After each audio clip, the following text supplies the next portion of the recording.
জাতীয় নির্বাহী কমিটির সভা সম্মানিত মাননীয় চেয়ারম্যান মহোদয় উপস্থিত, আজকের সভাপতি উপস্থিত আছেন, সিনিয়র প্রেসিডেন্ট সদস্য উপস্থিত আছেন, ন্যাশনাল পিপলস পার্টির সংগ্রামী মহাসচিব উপস্থিত আছেন, National People's Party NPP president সদস্যবৃন্দ ও কার্যনির্বাহী কমিটির সদস্যবৃন্দ, বিভিন্ন জেলা থেকে আগত সভাপতি ও সেক্রেটারিবৃন্দ ও মহিলা দলের সভাপতি বিন্দু, আসসালামু আলাইকুম।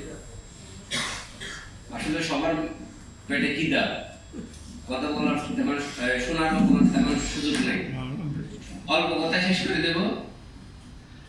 আমি মাননীয় চেয়ারম্যান মহোদয়কে দৃষ্টি আকর্ষণ করবো শুধু একটাই, আমরা অনেক কিছু শুনেছি, অনেক বক্তব্য শুনেছি, শুধু আপনার বক্তব্য শোনার জন্য না, আটটা বিভাগে 8টা কমিটি করে ওই কত টাকা বাজেট হয়, ও বাজেটটা 8টা বিভাগকে ভাগ করে দেয়।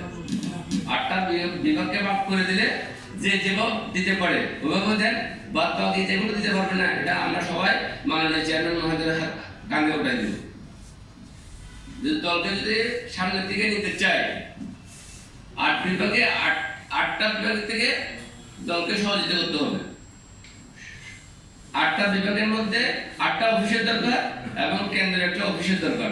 এই 9টা অফিসের জন্য যে বাজেটটা থাকবে, এই বাজেটটা আমার মনে হয় ওই সবাই ভাগাভাগি করে নিলে আমরা দলকে সামনের দিকে নিতে পারবো।